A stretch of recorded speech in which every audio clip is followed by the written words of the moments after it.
जय हिंद दोस्तों, कैसे हैं आप सभी। आई होप कि आप सभी बहुत अच्छे होंगे और अपने जीवन में कुछ नया और बेहतर करने का प्रयास भी जरूर कर रहे होंगे। दोस्तों, हम पढ़ने वाले हैं आज अपनी 11वीं क्लास की हिस्ट्री के एनसीईआरटी का चैप्टर नंबर 2 और इसमें हम पढ़ेंगे लेखन कला और शहरी जीवन के बारे में, यानी कि लिखने की जो कला है उसके बारे में और जो हमारा शहरी जीवन है उसके बारे में आज हम जानेंगे। कहाँ से इसकी स्टार्टिंग होती है, कैसे कैसे स्टार्ट होता है, सभी के बारे में। इसको पढ़ने से पहले हम यहाँ पर मेसोपोटामिया के बारे में जान लेते हैं। तो मेसोपोटामिया नाम जो है ये यूनानी भाषा के दो शब्दों मेसोस यानी कि मध्य और पोटेमोस यानी कि नदी। तो मेसोस का मतलब होता है मध्य और पोटेमोस का अर्थ होता है नदी। तो इनसे मिलकर बना हुआ है, इसलिए मेसोपोटामिया शब्द दजला फरात नदियों के बीच की उपजाऊ धरती को इंगित करता है। तो मेसोपोटामिया शब्द किसकी ओर इशारा करता है? ये दजला फरात जो नदियां पड़ती हैं इनके बीच जो उपजाऊ क्षेत्र है उसको इंगित करता है मेसोपोटामिया। तो अब हम मेसोपोटामिया के बारे में और भी बहुत सारी चीज़ जानेंगे। तो यहाँ पर बताया गया है, देखिए, शहरी जीवन की शुरुआत जो है वो मेसोपोटामिया में हुई थी। जो हम शहरी जीवन के बारे में देखते हैं, सुनते हैं, हम शहरी जीवन को जीते हैं, तो इसकी जो स्टार्टिंग हुई थी वो मेसोपोटामिया में हुई थी। फरात और दजला नदियों के बीच स्थित यह प्रदेश आजकल इराक गणराज्य का हिस्सा है। यानी कि अगर वर्तमान समय की बात की जाए तो ये दजला फरात जो नदियों के बीच का जो क्षेत्र है ये इराक देश में पड़ता है। मेसोपोटामिया की सभ्यता अपनी संपन्नता, शहरी जीवन, विशाल एवं समृद्ध साहित्य, गणित, खगोल विद्या के लिए प्रसिद्ध है। तो मेसोपोटामिया की जो सभ्यता है वो किस किस के लिए प्रसिद्ध है? वो अपनी संपन्नता के लिए, यानी कि वो पूरी तरह से संपन्न था। शहरी जीवन था वहाँ पर, विशाल यानी कि बड़े बड़े और समृद्ध तरीके के वहाँ पर साहित्य थे, और इसी के साथ गणित और खगोल विद्या के लिए भी बहुत ज़्यादा प्रसिद्ध रहा है मेसोपोटामिया की सभ्यता। मेसोपोटामिया की लेखन प्रणाली और उसका साहित्य पूर्वी भूमध्य सागरीय प्रदेशों और उत्तरी सीरिया तथा तुर्की में 2000 ईसा पूर्व के बाद फैला। तो कब फैला था ये? यहाँ पर अगर भूमध्य सागर के पूर्वी प्रदेशों की बात करें और उत्तर सीरिया और शिक्षा तुर्की की बात करें तो यहाँ पर ये 2000 ईसा पूर्व के बाद ही फैला था, जिसके फलस्वरूप उस समस्त क्षेत्र के राज्यों के बीच आपस में, यहाँ तक कि मिस्र के फराओ के साथ भी मेसोपोटामिया की भाषा और लिपि में लिखी पढ़ी होने लगी। इसका कहने का मतलब ये है कि जब यहाँ पर 2000 ईस्वी के बाद ये फैला तो इसके बाद क्या होता है, जितने भी समस्त राज्य थे, जितने भी क्षेत्र थे, तो आपस में इनके बीच भी, यहाँ तक कि मिस्र के जो फरा थे उनके साथ भी मेसोपोटामिया की भाषा और लिपि जो थी उसमें लिखी पढ़ी होने लगी। यहाँ हम शहरी जीवन और लेखन के बीच के संबंधों की खोज करने का प्रयत्न करेंगे और फिर हम यह जानना चाहेंगे कि लेखन की सतत परंपरा से क्या क्या प्रतिफल हुए, यानी कि जब कंटिन्यूटी में सब लिखा जाने लगा चीज़ें तो फिर इसके क्या प्रतिफल हमें प्राप्त होते हैं, इसके बारे में। तो अभिलिखित इतिहास के आरंभिक काल में इस प्रदेश को मुख्यतः इसके शहरीकरण दक्षिणी भाग को, नीचे विवरण देखेंगे अभी हम, सुमेर और अक्कद कहा जाता था, और 2000 ईसा पूर्व के बाद जब बेबीलोन एक महत्वपूर्ण शहर बन गया तब दक्षिणी क्षेत्र को बेबीलोनिया कहा जाने लगा। यानी कि बेबीलोन जो यहाँ का एक महत्वपूर्ण शहर बन गया जब, तो इसी को, इसके जो दक्षिण क्षेत्र था इसी को फिर बेबीलोनिया के नाम से जाने लगा, बेबीलोनिया के नाम से जाने लगा। फिर लगभग 1100 ईसा पूर्व से जब असीरियाइयों ने उत्तर में अपना राज्य स्थापित कर लिया तब उस क्षेत्र को असीरिया कहा जाने लगा। यानी कि जब असीरियाइयों ने उत्तर में अपना कब्जा कर लिया तो इस एरिया को इनके नाम से, असीरिया के नाम से जाने लगा। और उस प्रदेश की प्रथम ज्ञात भाषा सुमेरियन यानी कि सुमेरी थी। तो असीरिया जो लोग थे इनकी भाषा कौन सी थी? असीरियाओं की इनकी भाषा थी सुमेरियन यानी कि सुमेरी कहा जाता था जिसको। धीरे धीरे 2400 ईसा पूर्व के आसपास जब अक्कदी भाषी लोग यहाँ पर आए तब अक्कदी ने सुमेरी भाषा का स्थान ले लिया।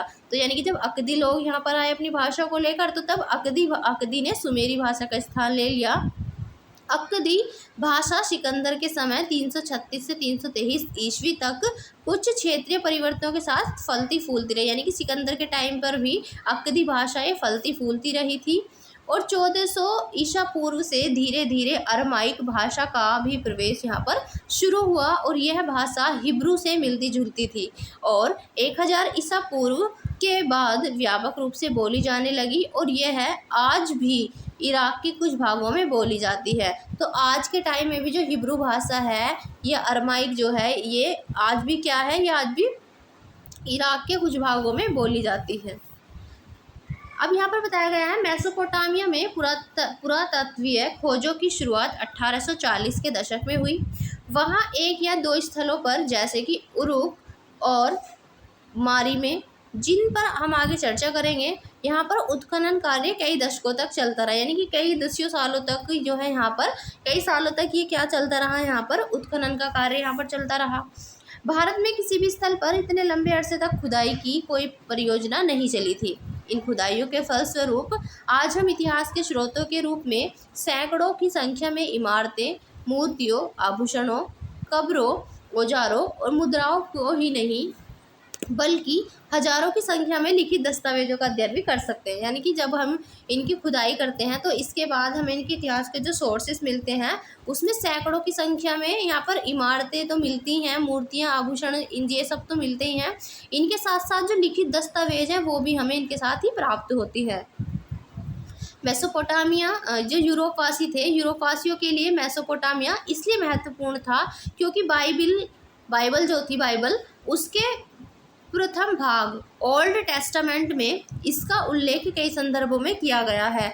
उदाहरण के लिए ओल्ड टेस्टामेंट की बुक ऑफ जेनेसिस में शिमार का उल्लेख किया गया है, जिसका तात्पर्य अर्थात सुमेर ईंटों से बने हुए शहरों की भूमि से है। यूरोप के यात्री और विद्वजन मेसोपोटामिया को एक तरह से अपने पूर्वजों की भूमि मानते थे। मतलब यूरोप के जो यात्री लोग थे वो मेसोपोटामिया को अपने पूर्वजों की भूमि की तरह मानते थे।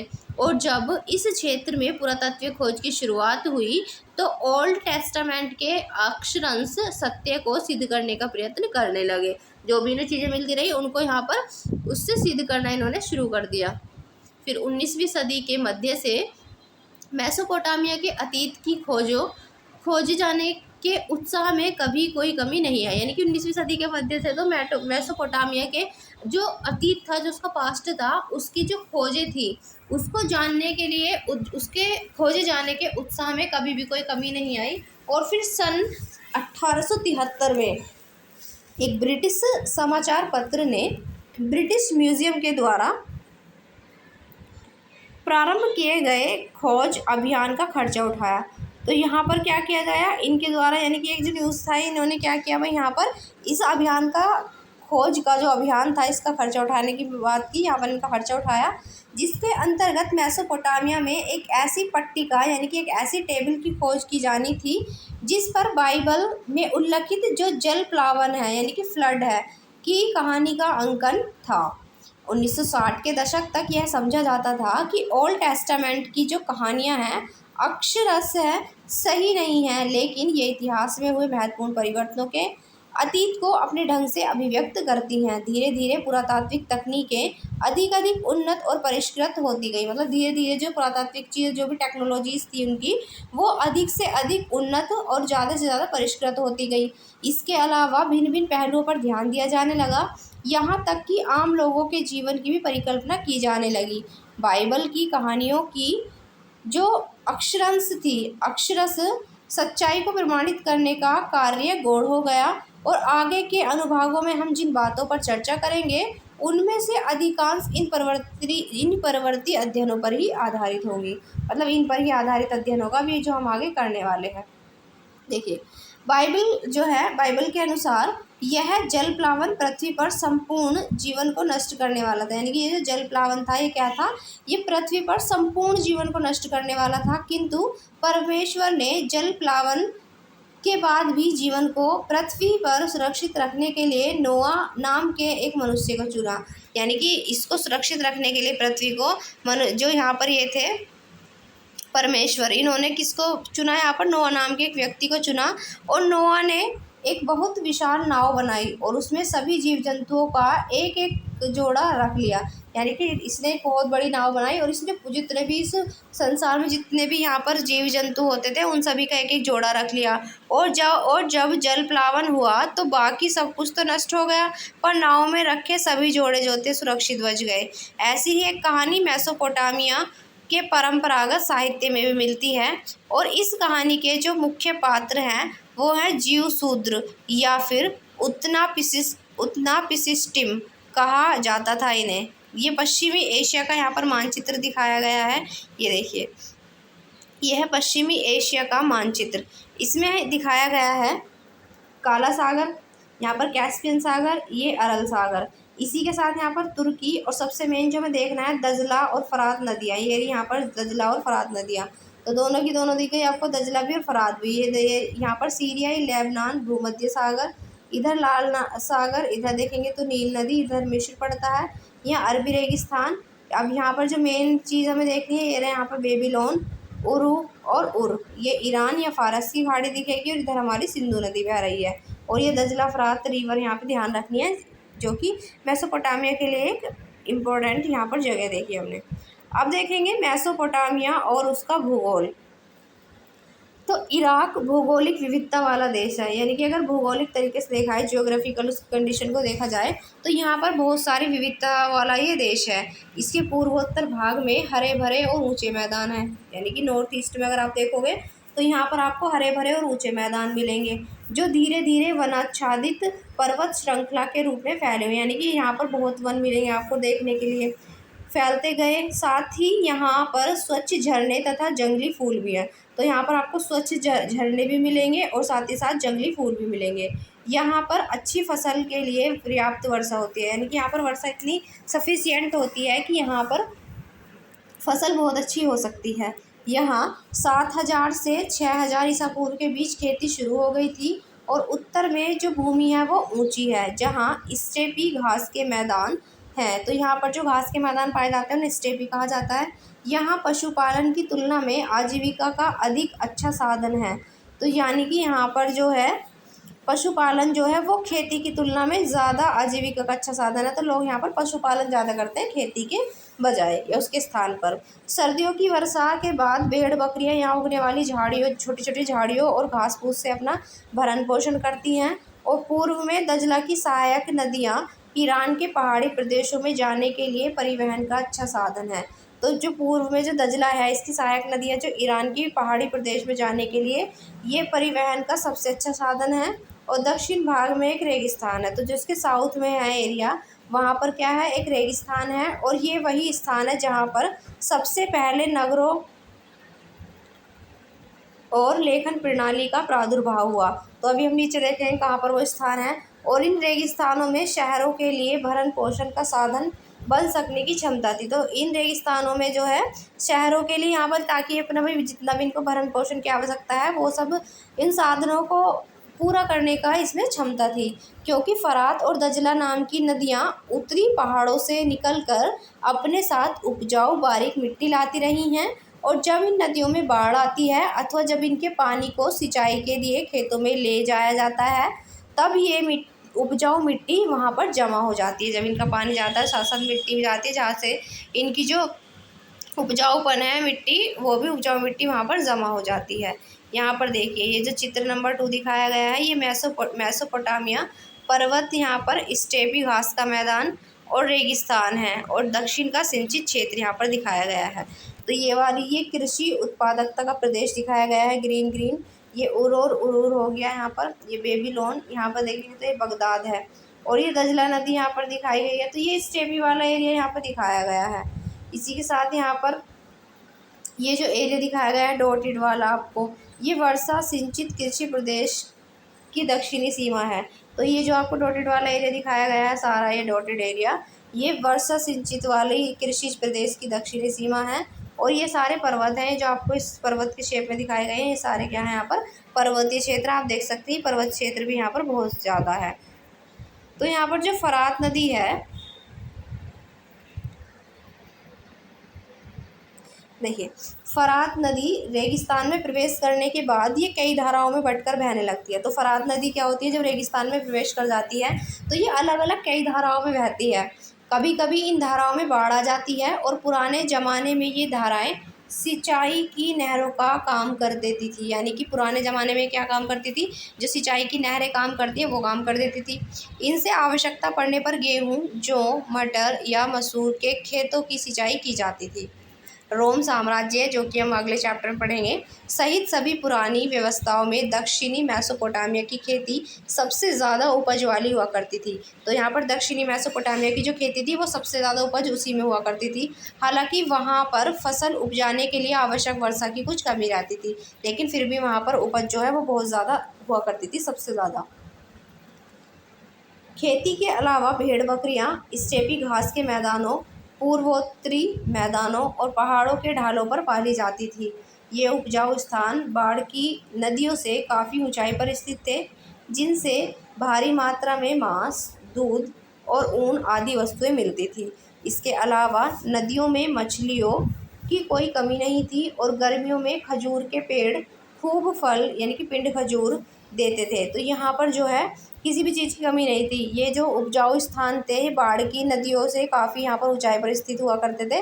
तो यहाँ पर क्या होता था, जिससे भारी मात्रा में यहाँ पर मांस भी मिलता था, दूध मिलता था, ऊन की चीज़ें भी मिलती थी। इसी के साथ साथ यहाँ पर नदियों में जो मिलने वाली मछलियाँ थी उनकी भी कोई कमी नहीं थी। और गर्मियों में यहाँ थे खजूर के पेड़ और यहाँ पर खूब फल मिलते थे, जिन्हें हम कहते हैं पिंड खजूर। लेकिन हमें यह सोचने की गलती नहीं करनी चाहिए कि शहरों का विकास केवल ग्रामीण समृद्धि के बल पर ही हुआ है, और इस विकास के अन्य कारकों के विषय में हम बारी बारी से चर्चा करेंगे। लेकिन पहले हमें शहरी जीवन के बारे में स्पष्ट जानकारी यहाँ पर ले लेनी चाहिए। तो भाई जो शहर टिके हुए हैं वो भी किस पर टिके हुए हैं, ग्रामीण समृद्धि के बल पर ही तो इनका विकास हुआ है। तो यहाँ पर हम आगे देखेंगे अब शहरीकरण का क्या महत्व है। शहरीकरण का महत्व पढ़ने से पहले हम यहाँ पर देखेंगे ये वाली जो हमें इन्फॉर्मेशन दी है। तो मेसोपोटामिया के प्राचीनतम नगर का निर्माण कांस्य युग यानी कि लगभग 3000 ईसा पूर्व में शुरू हो गया था। तो मेसोपोटामिया के जो नगर थे इनका स्टार्टिंग कब हुई थी, कांस्य युग यानी कि लगभग अब से 3000 ईसा पूर्व में शुरू हो गया था। कांसा जो है वो तांबे और रागे के मिश्रण से बनता है। कांसे के इस्तेमाल का मतलब है कि ये धातुएं दूर दूर से मंगाई जाती थी। भाई कांसे का जो इस्तेमाल है इसका मतलब क्या है कि ये जो चीज़ें हैं दूर दूर से मंगाई जाती थी। बढ़ई का सही काम करने, मनकों में छेद करने और पत्थर की मुद्राएं उकेरने, साथ ही साथ फर्नीचर में जड़ने, सीपियाँ काटने आदि कामों के लिए धातु के औजारों की ज़रूरत यहाँ पर पड़ती थी। मेसोपोटामियाई हथियार भी कांसे के ही होते थे। तो जो मेसोपोटामियाई के जो हथियार होते थे वो भी किसके बने होते थे, कांसे के होते थे। उदाहरण के लिए भालों की नोकें कांसे की बनी होती थी। जो भाले बनते थे उसकी जो नोक होती थी वो किसकी बनती थी, कांसे की बनती थी, जिन्हें हम पृष्ठ 38 पर देख सकते हैं। अभी हम 38 पे देखेंगे। तो यहाँ पर हम देखेंगे शहरीकरण का महत्व, यानी कि शहरीकरण का आखिरकार क्या महत्व था। तो देखिए, शहर और नगर ये बड़ी संख्या में लोगों को रहने के ही स्थान नहीं होते। मतलब यहाँ पर शहरों और नगरों में केवल लोग ही नहीं रहते। जब किसी अर्थव्यवस्था में खाद्य उत्पादन के अतिरिक्त अन्य आर्थिक गतिविधियाँ विकसित होने लगती हैं, तब किसी एक स्थान पर जनसंख्या का घनत्व जो है वो बढ़ जाता है। इसके फलस्वरूप कस्बे बनने लगते हैं और ऐसी परिस्थिति में लोगों का कस्बों में इकट्ठे रहना उनके लिए फ़ायदेमंद सिद्ध होता है, विशेषतः इसलिए क्योंकि शहरी अर्थव्यवस्थाओं में खाद्य उत्पादन के अलावा व्यापार, उत्पादन और तरह तरह की सेवाओं की भी महत्वपूर्ण भूमिकाएं होती हैं। यानी कि यहाँ की जो शहरी अर्थव्यवस्था है इसमें खाद्य उत्पादन को ही नहीं देखा जाता कि खाने की चीज़ कितनी उत्पादित हो रही है। इसके अलावा जो यहाँ पर व्यापार होता है, जो भी चीज़ें उत्पादित की जाती हैं और जो तरह तरह की यहाँ पर सर्विसेज दी जाती हैं लोगों के द्वारा, उनके भी यहाँ पर इम्पोर्टेंस काफ़ी ज़्यादा होती है। नगर के जो लोग हैं वो आत्मनिर्भर नहीं रहते। उन्हें नगर या गांव के अन्य लोगों के द्वारा उत्पादित वस्तुओं या जो दी जाने वाली सेवाओं के लिए उन पर आश्रित होना पड़ता है। यानी कि जो शहर के लोग हैं, नगर के लोग हैं, वो आत्मनिर्भर नहीं होते। क्यों? क्योंकि उन्हें जो सेवाएं दी जाती हैं, उन्हें जो उत्पन्न वस्तुएं दी जाती हैं वो किन के द्वारा दी जाती हैं, वो गाँव के या नगर के लोगों के द्वारा ही दी जाती हैं। तो इसलिए वो उन पर डिपेंडेंट रहते हैं। उनमें आपस में बराबर का लेन देन होता रहता है। उदाहरण के लिए अब देखेंगे इसमें क्या क्या इनका लेन देन होता रहता है। तो एक पत्थर की मुद्रा बनाने वाले पत्थर उकेरने के लिए कांसे के औजारों की ज़रूरत पड़ती है। वह स्वयं ऐसे औजार नहीं बना सकता और वह यह भी नहीं जानता कि मुद्राओं के लिए आवश्यक रंगीन पत्थर वह कहाँ से प्राप्त करे। उसके विशेषज्ञता तो सिर्फ नक्काशी यानी कि पत्थर उकेरने तक ही सीमित होती है। वह व्यापार करना नहीं जानता। कांसे के औजार बनाने वाले भी धातु, तांबा या रागा यानी कि टिन लाने के लिए खुद बाहर नहीं जाता। साथ ही उसे ईंधन के लिए हरदम लकड़ी के कोयले की ज़रूरत रहती है। और इस प्रकार श्रम विभाजन शहरी जीवन की विशेषता है, यानी कि जो श्रम का विभाजन किया जाता है, यानी कि एक चीज़ को बनाने के लिए जो अलग अलग चीज़ें लगाई जाती हैं उसमें अलग अलग व्यक्ति की भूमिकाएं होती हैं। तो यहाँ पर श्रम विभाजन जिसको हम डिवीज़न ऑफ लेबर कहते हैं, ये इसकी विशेषता है। इसके अलावा शहरी अर्थव्यवस्था में एक सामाजिक संगठन होना भी ज़रूरी है। शहरी विनिर्माताओं के लिए ईंधन, धातु, विभिन्न प्रकार के पत्थर, लकड़ी आदि ज़रूरी चीज़ें भिन्न भिन्न जगहों से आती हैं। तो यानी कि कुछ भी चीज़ बनानी है तो यहाँ पर जितनी भी चीज़ें लगेंगी वो अलग अलग जगह से आती हैं, जिनके लिए संगठित व्यापार और भंडारण की भी आवश्यकता होती है। यानी कि इनके लिए एक तो भाई मिलजुल के यहाँ पर व्यापार होना चाहिए और साथ ही साथ इन्हें भंडारण करने की भी यहाँ पर आवश्यकता होती है। शहरों में अनाजों और अन्य खाद्य पदार्थ जो हैं वो गाँव से आते हैं और उनके संग्रहण और वितरण के लिए व्यवस्था करनी होती है कि किस तरह से उनको इकट्ठा किया जाएगा और किस तरह से उनको फिर बांटा जाएगा। इसके अलावा और भी अनेक प्रकार के क्रियाकलापों में तालमेल बिठाना पड़ता है। मुद्रा काटने वालों को केवल पत्थर ही नहीं, उन्हें तराशने के लिए औजार और बर्तन भी चाहिए। भाई अगर कोई मुद्रा बनाने वाला है तो उसको केवल पत्थर ही नहीं चाहिए बल्कि उन्हें तराशने के लिए और औजार और बर्तन भी चाहिए। जाहिर है कि ऐसी प्रणाली में कुछ लोग आदेश देते हैं और दूसरे लोग जो है उनका पालन करते हैं। इसके अलावा शहरी अर्थव्यवस्था को अपना हिसाब किताब जो है वो लिखित रूप में रखना होता है। तो जो शहर के लोग हैं वो अपना हिसाब किताब किस रूप में रखते हैं? लिखित रूप में रखते हैं। ये है वार का शीर्ष। देखिए ये है यहाँ पर जो दिखाया गया है आपको, ये है वार का शीर्ष। 3000 ईसा पूर्व उरुक नगर में स्त्री का यह सिर एक सफ़ेद संगमरमर को तराश कर बनाया गया है। किससे बनाया गया है? ये एक सफ़ेद संगमरमर को तराश कर बनाया गया है। और इसकी आँखें और भौहें, तो इसकी आँख देखो और इसकी जो भौहें हैं ये, तो इसकी जो आँख हैं और भौहें हैं में क्रम से नीले लाजवर्द तथा सफ़ेद सीपी और काले डामर की जड़ाई की गई होगी। और सिर के ऊपर एक खांचा बना हुआ है जो शायद गहना पहनाने के लिए बनाया गया होगा, और जो शायद यहाँ पर गहना बनाने के लिए यहाँ पर भी गहना पहनाया गया होगा उसमें। और यह मूर्ति कला का एक विश्व प्रसिद्ध नमूना है। इस मुख, ठोड़ी और गालों, मतलब यहाँ पर जिसके मुख है, ठोड़ी है और इसके जो गाल हैं, इनके गालों की सुकोमल और सुंदर बनावट के लिए यहाँ पर इसकी प्रशंसा भी की जाती है। यह एक ऐसे कठोर पत्थर में तराशा गया है जिससे काफ़ी अधिक दूरी से लाना पड़ता होगा। पत्थर लाने से लेकर इस मूर्ति के निर्माण में और किन विशेषज्ञों का योगदान रहा होगा उनकी सूची आप बना सकते हैं यहाँ पर। अब हम देखेंगे शहरों में माल की आवाजाही, यानी कि शहरों में जो माल था वो किस तरह से आता जाता था। तो शहरों में माल की आवाजाही हम पढ़ेंगे यहाँ पर। तो मेसोपोटामिया के खाद्य संसाधन चाहे कितने भी समृद्ध रहे हों, यहाँ खनिज संसाधनों का अभाव था। यानी मेसोपोटामिया के जो खाद्य संसाधन था, खाने की जो चीज़ें थी, वो चाहे कितनी भी ज़्यादा क्यों ना रही हों, लेकिन उसके यहाँ जो खनिज संसाधन थे, जो मिनरल्स थे, जो खनिज थे, वहाँ पर उनका अभाव था, वहाँ पर उनकी कमी थी खनिजों की। दक्षिण के अधिकांश भागों में औजार, मोहरे यानी कि मुद्राएं और आभूषण बनाने के लिए पत्थरों की कमी थी। इनकी इराकी खजूर और पॉपुलर के पेड़ों की लकड़ियाँ, गाड़ियाँ और गाड़ियों के पहिए या नावें बनाने के लिए कोई खास अच्छी नहीं थी। मतलब इराकी जो खजूर थी और पॉपुलर के जो पेड़ थे, इनकी जो लकड़ियाँ थी वो गाड़ी और गाड़ी के पहिए या फिर नाव बनाने के लिए कोई खास ऐसी अच्छी नहीं थी जो इनकी लकड़ी थी। और औजार, पात्र या फिर गहने बनाने के लिए कोई धातु जो थी वहाँ पर उपलब्ध नहीं थी। इसलिए हमारे विचार से प्राचीन काल के मेसोपोटामियाई लोग संभवतः लकड़ी, तांबा, रागा, चांदी, सोना, सीपी और विभिन्न प्रकार के पत्थरों को तुर्की और ईरान अथवा खाड़ी पार के देशों से यहाँ पर मंगाते थे, जिसके लिए वे अपना कपड़ा और कृषि जन्य उत्पाद काफ़ी मात्रा में उन्हें निर्यात करते थे। तो कृषि से होने वाले जो भी उत्पाद थे और कपड़ा थे वो यहाँ पर इनको निर्यात करते थे। इन देशों इन देशों का नियमित रूप से आदान प्रदान तभी संभव होता जबकि इसके लिए कोई सामाजिक संगठन हो जो विदेशी अभियानों और विनियमनों को निर्देशित करने में सक्षम हो। दक्षिणी मेसोपोटामिया के लोगों ने ऐसे संगठन स्थापित करने की शुरुआत की। तो जो दक्षिणी मेसोपोटामिया के जो लोग थे उन्होंने यहाँ पर ऐसे संगठनों को स्थापित करने की स्टार्टिंग की। शिल्प, व्यापार और सेवाओं के अलावा कुशल परिवहन व्यवस्था भी शहरी विकास के लिए अत्यंत महत्वपूर्ण होती है। तो शिल्प, व्यापार और सेवा तो ये चाहिए ही चाहिए। इसके अलावा जो एक स्किल होती है परिवहन व्यवस्था में भी, वो शहरी विकास के लिए अत्यंत इम्पोर्टेंट महत्वपूर्ण होती है। भारवाही पशुओं की पीठ पर रख कर या फिर बैलगाड़ियों में डालकर शहरों में अनाज, काट, कोयला ले जाना, लाना और फिर ले जाना बहुत कठिन होता था, क्योंकि उसमें बहुत ज़्यादा समय लगता था। और पशुओं के चारे आदि पर भी यहाँ पर काफ़ी खर्चा आता था, क्योंकि यहाँ पर शहरी अर्थव्यवस्था इसका बोझ उठाने के लिए सक्षम नहीं थी। क्योंकि यहाँ पर मैं जब पशुओं को रखेंगे तो पशुओं को चारा भी चाहिए, तो इसमें इनके पास काफ़ी खर्चा आ जाता था।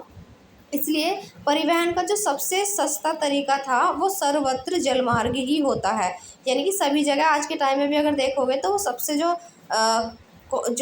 चीप, मतलब अगर जो सबसे चीप देखोगे आप, तो सबसे चीप आपको सबसे सस्ता जो मिलेगा वो जलमार्ग ही मिलेगा। जलमार्ग से जो व्यापार किया जाता है वो सबसे सस्ता पड़ता है। अनाज के बोरों से लदी हुई नावें या बजरे नदी की धारा अथवा हवा के वेग से चलते हैं, जिसमें कोई खर्चा नहीं लगता। जबकि जानवर से माल की ढुलाई की जाए तो उन्हें चारा खिलाना पड़ता है। पुराने मेसोपोटामिया की नहरें और प्राकृतिक जलधाराएं ये छोटी बड़ी बस्तियों के बीच माल के परिवहन का अच्छा मार्ग थी। और आगे इसी अध्याय में मारी नगर का जो विवरण दिया गया है उसे पढ़ने से यह स्पष्ट हो जाएगा कि जो फरात नदी है उन दिनों व्यापार के लिए ये विश्व मार्ग के रूप में कितनी अधिक महत्वपूर्ण थी फरात नदी। ये देखिए चिकनी मिट्टी की पट्टिकाएँ दिखाई गई है लगभग 3200 ईसा पूर्व की। प्रत्येक मिट्टी जो पट्टिका है इसकी जो ऊंचाई है वो 3.5 सेंटीमीटर या उससे कम है। और इन पट्टिकाओं पर बने संकेत हैं बैल, मछली, अनाज और नाव। तो यहाँ पर आप देख सकते हैं यहाँ पर क्या क्या दिखाए गए हैं साइन बनाकर आपको। देखिए पहले जो दिखाया गया है चित्र, इसमें बैल, ये किसका साइन है, बैल का। यहाँ पर अगर आप देखेंगे तो यहाँ पर अनाज वगैरह दिखाए गए हैं, ये अनाज और मछली का साइन यहाँ पर दिखाया गया है। और ये यहाँ पर संख्याएं दिखाई गई हैं और नाव दिखाई गई हैं, तो आप देख सकते हैं। और ये है किलाकार अक्षर संकेत, इस तरह के यहाँ पर ये मिलते थे। ये इनके किलाकार अक्षर, ये अक्षर इस तरह से बनते थे, इनके संकेत अक्षर किस तरह से बनाए जाते थे। अब हम देखेंगे कि लेखन कला का जो विकास है वो किस तरह से हुआ। तो सभी समाजों के पास अपनी एक भाषा होती है जिसमें उच्चारित ध्वनियाँ अपने अर्थ को प्रकट करती हैं। इसे मौखिक या शाब्दिक भावाभिव्यक्ति कहते हैं। लिखना मौखिक भावाभिव्यक्ति से उतना ही अलग नहीं है जितना अक्सर हम सोच या समझ बैठते हैं। जब लेखन या लिपि के बारे में बात की जाती है तो उसका अर्थ है उच्चरित ध्वनियाँ जो दृश्य संकेतों या फिर चिन्हों के रूप में प्रस्तुत की जाती हैं। तो लेखन लिपि के बारे में जब बात करेंगे तो उसका अर्थ क्या होता है, जो उच्चारण की जाने वाली ध्वनियाँ हैं जो दृश्यों या संकेतों के रूप में प्रस्तुत की जाती हैं वो होती हैं। देखिए मेसोपोटामिया में जो पहली पट्टिकाएं या टैबलेट जो पाई गई हैं वो लगभग अब से 3200 ईसा पूर्व की हैं। और इसमें उनमें चित्र जैसे चिन्ह जो हैं और संख्याएं दी गई हैं, वहाँ बैलों, मछलियों और रोटियों आदि की लगभग 5000 सूचियाँ मिली हैं जो वहाँ के दक्षिणी शहर उरुक के मंदिरों से आने वाली और वहाँ से बाहर को जाने वाली चीज़ों की होंगी। स्पष्टतः लेखन कार्य तभी शुरू हुआ होगा जब समाज अपने लेन देन का स्थायी हिसाब किताब इन्होंने रखने की इन्हें ज़रूरत पड़ी, क्योंकि शहरी जीवन में लेन देन अलग अलग समय पर होते थे और उन्हें करने वाले भी कई लोग होते थे और सौदा भी कई प्रकार के माल के बारे में होता था। तो इसलिए इन्हें लिखने की ज़रूरत पड़ी होगी इन चीज़ों को।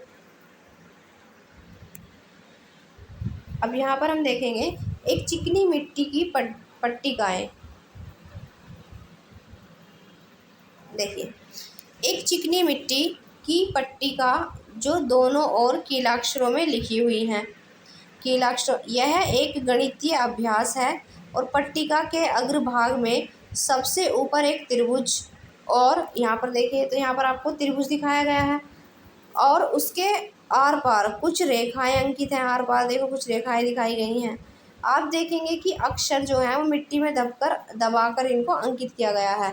तो मिट्टी में दबाया गया है इनको, फिर यहाँ पर इनको यहाँ पर अंकित किया गया है। तो मेसोपोटामिया के लोग जो हैं वो मिट्टी की पट्टिकाओं पर लिखा करते थे। इस तरह से मिट्टी की पट्टी पर लिखा करते थे और लिपिक जो हैं वो चिकनी मिट्टी को गीला करते थे और फिर उनको गूंथ कर और थाप कर ऐसा आकार जो है उनको पट्टी का वो रूप दे देता था, जिससे कि वह आसानी से क्या कर सके, जिससे कि वह आसानी से अपने एक हाथ में पकड़ सके। वह सावधानी पूर्वक उसकी सतहों को चिकना बना लेता था और फिर सरकंडे की तीली की तीखी नोक से वह उसकी नम चिकनी सतह पर कीलाकार चिन्ह बना देता था। जब ये पट्टिकाएँ धूप में सूख जाती थी तो पक्की हो जाती थी और वे मिट्टी के बर्तनों जैसी ही मजबूत हो जाती थी। जब उन पर लिखा हुआ कोई हिसाब, जैसे कि कोई धातु के टुकड़े सौंपने का हिसाब असंगत या गैर जरूरी हो जाता तो उस पट्टिका को फेंक दिया जाता था। यानी कि जब कोई ऐसी चीज़ हो गई जो ज़रूरी ना हो तो उसको फिर फेंक दिया जाता था। ऐसी पट्टी जब एक बार सूख जाती थी तो उस पर कोई नया चिन्ह या फिर अक्षर नहीं लिखा जा सकता था। इस प्रकार प्रत्येक सौदे के लिए, चाहे वह कितना ही छोटा हो, एक अलग पट्टिका की ज़रूरत होती थी। यानी कि एक पट्टिका का यूज़ एक बार ही होता था, फिर अलग बनानी पड़ती थी। इसलिए मेसोपोटामिया के खुदाई स्थलों पर सैकड़ों पट्टिकाएँ मिली हैं और इस स्रोत संपदा के कारण ही आज हम मेसोपोटामिया के बारे में इतना कुछ जानते हैं, क्योंकि अलग अलग ये पट्टिकाओं से हमें इनके बारे में जानने के लिए बहुत कुछ मिलता है। लगभग 2600 ईसा पूर्व के आसपास वर्ण कीलाकार हो गए और भाषा सुमेरियन थी। अब लेखन का जो इस्तेमाल है वो हिसाब किताब रखने के लिए ही नहीं हुआ, बल्कि शब्दकोश बनाने में, भूमि के हस्तांतरण को कानूनी मान्यता प्रदान करने, राजाओं के कार्यों का वर्णन करने और इसी के साथ कानून में उन परिवर्तनों को उद्घोषित करने के लिए किया जाने लगा जो देश की आम जनता के लिए बनाए जाते थे। मेसोपोटामिया की सबसे पुरानी ज्ञात भाषा सुमेरियन का स्थान 2400 ईसा पूर्व के बाद धीरे धीरे अक्कादी भाषा ने ले लिया। अक्कादी भाषा में कीलाकार लेखन का रिवाज ईस्वी सन की पहली शताब्दी तक, अर्थात 2000 से अधिक वर्षों तक ये चलता रहा। यहाँ पर इनका लेखन का रिवाज। अब देखते हैं लेखन प्रणाली क्या थी। तो जिस ध्वनि के लिए कीलाकार या फिर कीलाक्षर चिन्ह का प्रयोग किया जाता था वह एक अकेला व्यंजन या स्वर नहीं होता था। यानी कि जो भी ध्वनि हमारे मुख से निकलती थी उस टाइम पर जो यहाँ पर लोग थे, तो जो भी ध्वनि थी उसके लिए कीलाक्षर या फिर कीलाकार का जो चिन्ह था उसका प्रयोग करते थे हम। लेकिन वो जो कीलाक्षर या कीलाक्षर चिन्ह था वो कोई अकेला स्वर या व्यंजन नहीं होता था। जैसे कि अंग्रेजी वर्णमाला में एम या ए, भैया अलग अलग अक्षर हैं, तो यहाँ पर ऐसे नहीं होता था। लेकिन जो अक्षर हैं सिलेबस होते थे, जैसे कि अंग्रेजी में पुट या ला या फिर इन, मतलब ये क्या है भाई, पूरे 2 अक्षर मिलके बने हैं, 3 अक्षर मिलके बने हैं, तो इस तरह से होते थे। इस प्रकार मेसोपोटामिया के लिपिक को सैकड़ों चिन्ह लिखने पड़ते थे। तो जो यहाँ पर इनके जो लिपिक थे मेसोपोटामिया के, उनको सैकड़ों चिन्ह जो हैं वो सीखने पड़ते थे लिखने के लिए, और उसे फिर गीली पट्टी पर सूखने के पहले ही लिखना होता था। तो यानी कि उसे सैकड़ों चिन्ह सीखने पड़ते थे और फिर वो जो गीली मिट्टी की जो पट्टी बनी थी उसको सूखने से पहले ही उस पर उन चीज़ों को लिखना पड़ता था। तो यहाँ पर लेखन का जो कार्य था वो बहुत ही कुशलता, उसके लिए ज़रूरत थी कुशलता की, इसलिए लिखने का काम अत्यंत महत्वपूर्ण माना जाता था। और इस प्रकार किसी भाषा विशेष की ध्वनियों को एक दृश्य रूप में प्रस्तुत करना एक महान बौद्धिक उपलब्धि माना जाता था। वही किसी बात को कहा और फिर उसे लिखने के लिए जो लिपि और भाषा का रूप यहाँ पर इनके समझ में आया और इन्होंने लिखना शुरू करा, तो ये इनकी महान बौद्धिक उपलब्धि माना जाता है। अब बात करेंगे साक्षरता की। कितने लोग पढ़े लिखे थे, साक्षर थे, या फिर यहाँ पर जिनको पढ़ना आता था साक्षर थे। तो मेसोपोटामिया के बहुत कम ही लोग थे जो पढ़ लिख सकते थे। न केवल प्रतीकों और चिन्हों की संख्या सैकड़ों में थी, बल्कि ये कहीं अधिक पेचीदा भी थे। प्रश्न नंबर 33 पर चित्र को देखेंगे तो वहाँ पर पता लगेगा। अगर राजा स्वयं पढ़ सकता था तो वह ये चाहता था कि प्रशस्तिपूर्ण अभिलेखों में उन तथ्यों का उल्लेख अवश्य किया जाए। यानी कि जो राजा अगर वो तो खुद लिख पढ़ सकता था तो वही चाहता था जो प्रशस्ति होती है वो लेख होते हैं जो राजा की प्रशंसा में लिखे जाते हैं, उन्हें कहते थे प्रशस्ति। तो ये जो प्रशस्ति अभिलेख थे उन तथ्यों का उल्लेख अवश्य किया जाए। अधिकतर लिखावट बोलने के तरीके को दर्शाती है, मतलब जो मोस्टली जो लिखावट है वो वहाँ के बोलने के तरीके को दर्शाती थी। एक अधिकारी के द्वारा राजा को लिखा गया पत्र उसे पढ़कर सुनाया जाता था, इसलिए उसकी शुरुआत में इस तरह से की जाती थी। तो किस तरह से की जाती थी? तो एक अधिकारी द्वारा राजा को यहाँ पर लिखा गया पत्र पढ़कर सुनाया जाता था। तो यहाँ पर आप देखते हैं इसकी शुरुआत किस तरह से की जाती थी।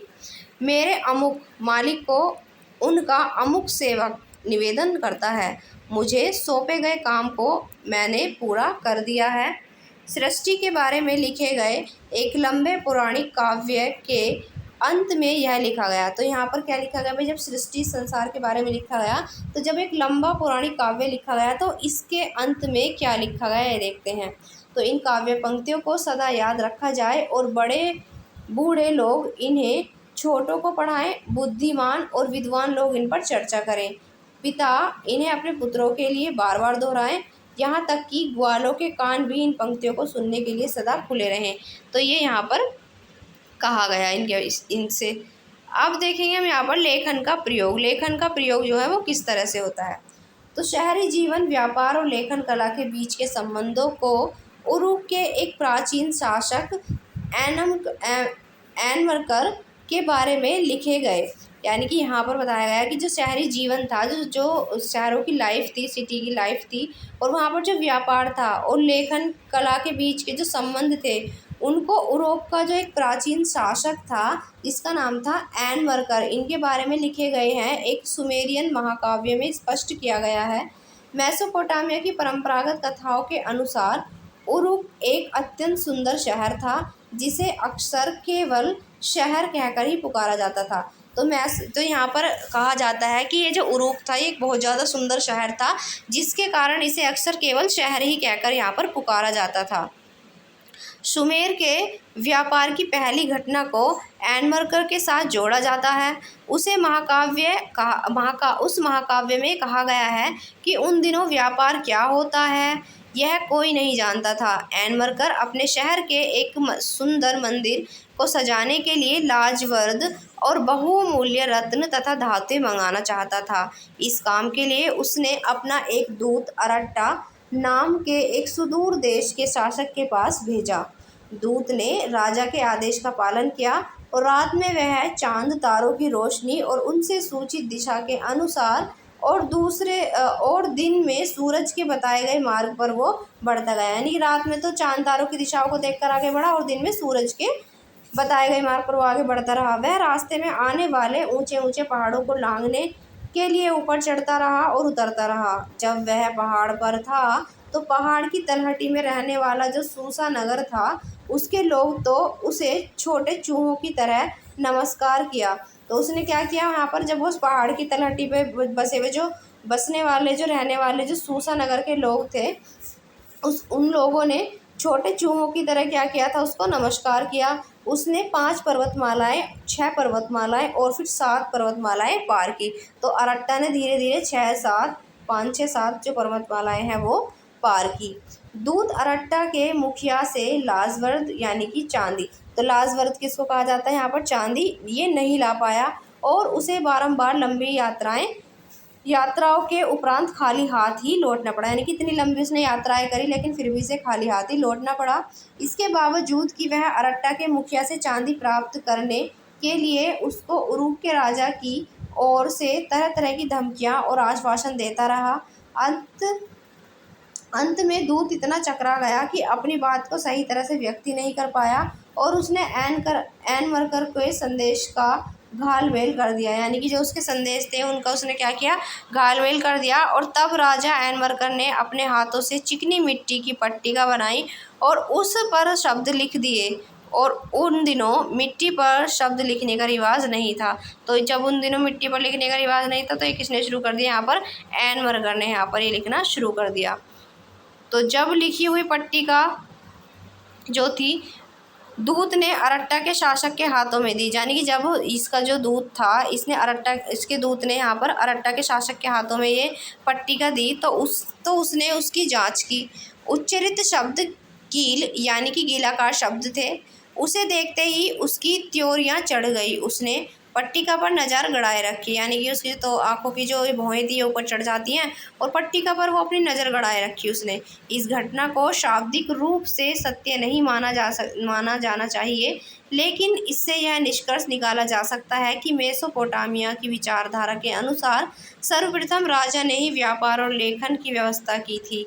यह काव्य हमें यह बताता है कि लेखन कार्य की जो सूचना है वो इकट्ठी करने और दूर दूर भेजने का साधन तो था ही, साथ ही उससे मेसोपोटामिया की शहरी संस्कृति की उत्कृष्टता की भी झलक मिलती है। तो इस काव्य से हमें लेखन कार्य की सूचना इकट्ठी करने के साथ साथ दूर तक भेजने का कोई साधन तो था ही, साथ ही साथ हमें उसकी संस्कृति की उत्कृष्टता भी यहाँ पर देखने को मिलती है। अब देखते हैं दक्षिणी मेसोपोटामिया का शहरीकरण, मंदिर और राजा। तो 5000 ईसा पूर्व से दक्षिणी मेसोपोटामिया में बस्तियों का विकास होने लगा। इन बस्तियों में कुछ ने प्राचीन शहरों का रूप ले लिया, और ये शहर कई तरह के थे। पहले वे जो मंदिरों के चारों ओर विकसित हुए, दूसरे जो व्यापार के केंद्रों के रूप में विकसित हुए, और शेष जो थे वो शाही शहर थे। इनमें से 2 श्रेणियों के शहरों पर यहाँ जो चर्चा की जाएगी। तो यहाँ पर जो पहली 2 श्रेणी के हम देखेंगे, एक तो पहले जो मंदिरों के चारों ओर स्थापित हुए शहर थे, विकसित हुए, और दूसरे जो व्यापार केंद्रों के रूप में विकसित हुए थे, उनके बारे में हम यहाँ पर विस्तार से चर्चा करेंगे। तो बाहर से आकर बसने वाले लोगों ने उनके मूल स्थान का जिनका पता नहीं था, अपने गाँवों में कुछ चुने हुए स्थानों या मंदिरों का बनाना या फिर उनका पुनर्निर्माण करना यहाँ पर शुरू किया। सबसे पहला ज्ञात मंदिर एक छोटा सा देवालय था जो कच्ची ईंटों का बना हुआ था। मंदिर विभिन्न प्रकार के देवी देवताओं के निवास थे, जैसे उर जो कि चंद्र देवता था, और इन्नाना जो प्रेम व युद्ध की देवी थी। ये मंदिर ईंटों से बनाए जाते थे और समय के साथ ये बड़े होते गए, क्योंकि उनके खुले आंगनों के चारों ओर कई कमरे बने होते थे। कुछ प्रारंभिक मंदिर साधारण घरों से अलग किस्म के नहीं होते थे, मतलब कुछ तो ऐसे होते थे जैसे साधारण घर होते हैं इस तरह के होते थे, क्योंकि मंदिर भी किसी देवता का घर ही होता था। लेकिन मंदिरों की बाहरी दीवारें कुछ खास अंतरालों के बाद भीतर और बाहर की ओर जो है वो मुड़ी हुई होती थी, यानी कुछ दूरी पर ये मुड़ी हुई होती थी। यही मंदिरों की विशेषता थी। साधारण घर की जो दीवारें थी वो ऐसी नहीं होती थी। देवता जो थे वो पूजा का केंद्र बिंदु ही होता था, मतलब जो देवता था वो पूजा का केंद्र बिंदु होता था। लोग देवी देवता के लिए अन्न, दही, मछली लाते थे। तो पुराने ज़माने के कुछ मंदिरों के फर्शों पर मछली की हड्डियाँ, उनकी परत जमी हुई भी मिली है।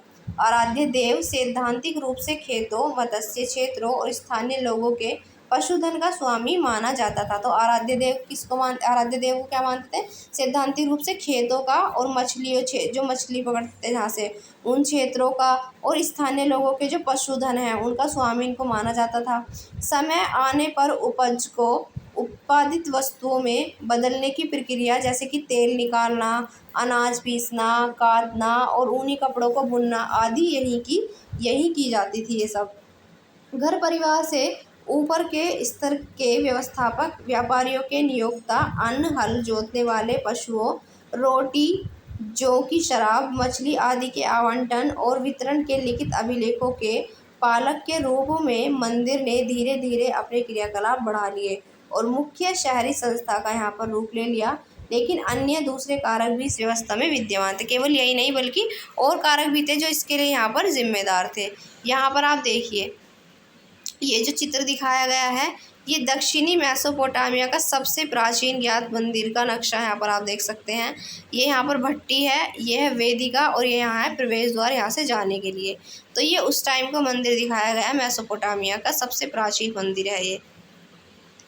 तो यहाँ पर हमने देखा कि यहाँ पर जो तो यहाँ पर हमने भी देखा कि यहाँ पर जो पशु थे, रोटी थी, मतलब यहाँ पर हल जोतने वाले जो पशु हुआ करते थे, रोटी या फिर जौ, शराब, मछली आदि, इनके आवंटन और इनके वितरण के लिए जो निम्नलिखित अभिलेखों के पालक के रूप में मंदिरों ने यहाँ पर धीरे धीरे अपने क्रियाकलाप बढ़ा लिए और फिर यहाँ पर मुख्य शहरी जो संस्था थी इनका यहाँ पर इन्होंने रूप ले लिया, क्योंकि इन्होंने अपना वही काम बढ़ा लिया तो यहाँ पर शहरी संस्था का रूप ले लिया इन्होंने। लेकिन अन्य दूसरे कारक भी इस व्यवस्था के बीच में विद्यमान थे। जमीन में प्राकृतिक उपजाऊपन होने के बावजूद कृषि कई बार संकटों से घिर जाती थी, यानी कि प्राकृतिक जो उपजाऊपन था वो भूमि में था, लेकिन उसके बावजूद भी कई बार ऐसा होता था संकट से पृथ्वी घिर जाती थी। फरात नदी की प्राकृतिक धाराओं में किसी वर्ष तो बहुत ज़्यादा पानी बह आता था और फसलों को डुबा देता था, और कभी कभी ये धाराएं अपना रास्ता बदल लेती थी तो खेत सूखे रह जाते थे। तो इस तरह की मुसीबतों का सामना भी करना पड़ता था। जैसा कि पुरातत्वीय अभिलेखों से पता चलता है, मेसोपोटामिया के इतिहास में गांव समय समय पर पुनः स्थापित किए जाते रहे हैं। इन प्राकृतिक विपदाओं के अलावा कई बार मानव निर्मित समस्याएं भी आ खड़ी होती थी, मतलब मानव के द्वारा जो निर्मित समस्याएं थी वो भी आ खड़ी होती थी। जो लोग इन धाराओं के ऊपरी इलाकों में रहते थे वे अपने पास की जलधारा से, यानी कि जो ऊपरी इलाकों में रहते थे वो अपने पास की जलधारा से इतना ज़्यादा पानी अपने खेतों में ले लेते थे कि धारा के नीचे की ओर बसे हुए गांवों को जो है यहाँ पर पानी ही नहीं मिलता था। और ये लोग अपने हिस्से की सरणी में गाद, यानी कि गाद जो मिट्टी थी नहीं निकालते थे, यानी कि ये लोग जो इनके हिस्से की जो सरणी में से जो मिट्टी थी वो नहीं निकालते थे, जिससे बहाव रुक जाता था और नीचे वालों को पानी भी नहीं मिलता था। इसलिए मेसोपोटामिया के तत्कालीन देहातों में ज़मीन और पानी के लिए बार बार झगड़े हुआ करते थे। जब किसी क्षेत्र में लंबे समय तक लड़ाई चलती थी तो मुखिया जो थे वो लड़ाई जीतते थे। तो जो मुखिया थे वो लड़ाई जीतते थे, वे अपने साथियों और अनुयायियों को लूट का माल बांटकर खुश कर देते थे तथा हारे हुए समूहों में से लोगों को बंदी बनाकर वो अपने साथ ले जाते थे, जिन्हें वो अपने चौकीदार या फिर अपने नौकर बना लेते थे। इस प्रकार वे अपने प्रभाव और अनुयायियों की संख्या बढ़ा लिया करते थे। किंतु युद्ध में विजय होने वाले ये नेता लोग स्थायी रूप से समुदाय के मुखिया नहीं बने रहते थे। आज है तो कल चले जाते थे। लेकिन बाद में एक ऐसा समय आया जब इन नेताओं ने समुदायों के कल्याण पर अधिक ध्यान देना शुरू किया और फिर उसके फलस्वरूप नई नई संस्थाएं और परिपाटियां स्थापित हो गई। तो जब उन्होंने इन पर ध्यान देना शुरू किया तो नई नई संस्थाएं बनी, नई नई परिपाटियां जो है वहाँ पर स्थापित की गई। इस समय के विजेता मुखियाओं ने कीमती भेंटों को देवताओं पर अर्पित करना शुरू कर दिया, जिससे कि समुदाय के मंदिरों की सुंदरता बढ़ गई। उन्होंने लोगों को उत्कृष्ट पत्थरों और धातुओं को लाने के लिए भेजा जो देवता और समुदाय को लाभ पहुंचा सके तथा मंदिर की धन संपदा के वितरण का और मंदिरों में आने जाने वाली वस्तुओं का हिसाब किताब रखकर प्रभावी तरीके से संचालन कर सके। जैसा कि एन मरकर से जुड़ी कविताएं व्यक्त करती हैं कि इस व्यवस्था ने राजा को ऊंचा स्थान दिलाया तथा समुदाय पर उसका जो पूर्ण नियंत्रण था वो भी स्थापित किया। सबसे पहले हम यहाँ पर ये चित्र देखेंगे। ये चित्र देखिए आप जरा यहाँ पर, ये लगभग अब से 3000 वर्ष ईसा पूर्व में निर्मित एक मंदिर है जिसका खुला हुआ आप देख सकते हैं आंगन और बाहर भीतरी मुख ये उत्खनित रूप में यहाँ पर मिला हुआ है, ये जो कि चित्र में दिखाया गया है। तो यहाँ पर आप देख सकते हैं कि किस तरह से खुला खुला सा मंदिर यहाँ पर दिखाया गया है। तो यहाँ पर हमने देखा किस तरह से यहाँ पर भी राजा था वो पूरी तरह से यहाँ पर नियंत्रण स्थापित करने लगा।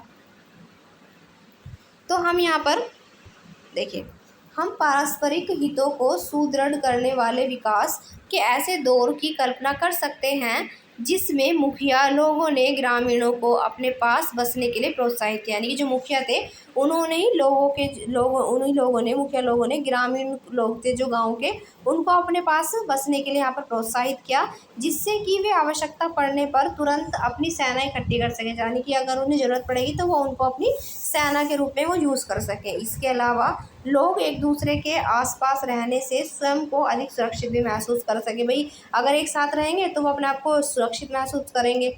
उरुक जो उन दिनों सबसे पुराने मंदिर नगरों में से एक था से हमें सशस्त्र वीरों और उनसे हताहत हुए शत्रुओं के चित्र भी मिलते हैं। तो यानी कि यहाँ पर जो उरुक है, उरुक से हमें यहाँ पर जो सशस्त्र यहाँ पर वीर हुए और उनसे जो हारे हुए शत्रु थे उनके चित्र भी हमें मंदिरों में मिलते हैं। मंदिर नगरों में से एक था उरुक, यहाँ पर जो मिलते हैं।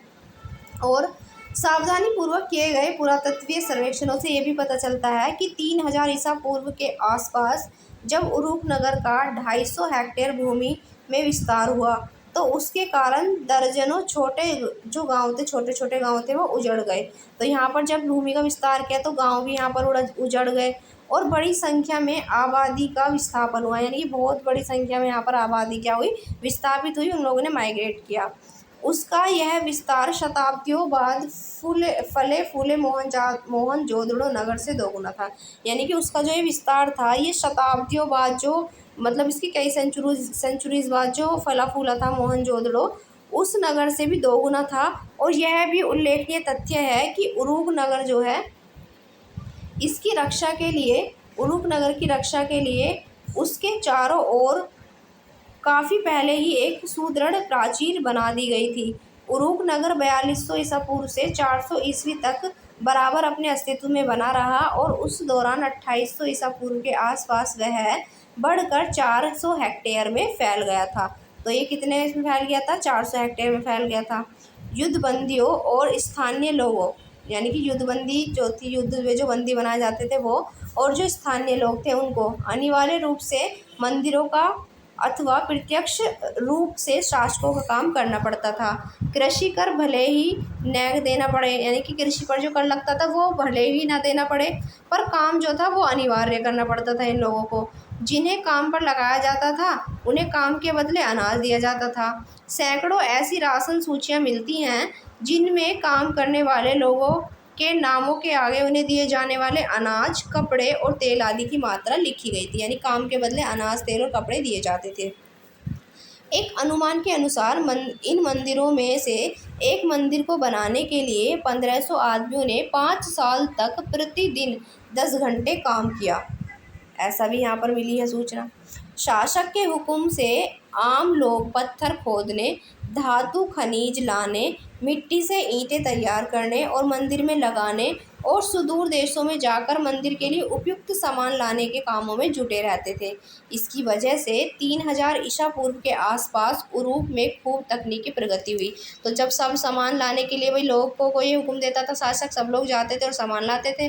तो 3000 के आसपास ऐसा हुआ कि उरूप में खूब तकनीकी प्रगति हुई और अनेक प्रकार के शिल्पों के लिए कांसे के औजारों का प्रयोग होता था। वास्तुविदों ने ईंटों के स्तंभों को बनाना सीख लिया था, क्योंकि उन दिनों बड़े बड़े कमरों की छतों के बोझ को संभालने के लिए शहतीर बनाने हेतु उपयुक्त जो लकड़ी है वो नहीं मिलती थी। सैकड़ों लोगों को चिकनी मिट्टी के शंकु यानी कि कोन बनाने और पकाने के काम में लगाया जाता था और इन शंकुओं को भिन्न भिन्न रंगों में रंग कर मंदिरों की दीवारों में लगाया जाता था, जिससे वे दीवारें विभिन्न रंगों से सुशोभित हो जाती थी। मूर्ति कला के क्षेत्र में भी उच्च कोटि की सफलता प्राप्त की गई। इस कला के सुंदर नमूने आसानी से उपलब्ध होने वाली चिकनी मिट्टी की अपेक्षा अधिकतर आयातित पत्थरों से तैयार किए जाते थे।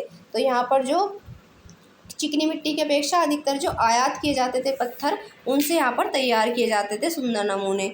तब प्रौद्योगिकी के क्षेत्र में भी एक युगांतरकारी परिवर्तन आया जो शहरी अर्थव्यवस्था के लिए अत्यंत उपयुक्त साबित हुआ, और वह था कुम्हार के चाक का निर्माण।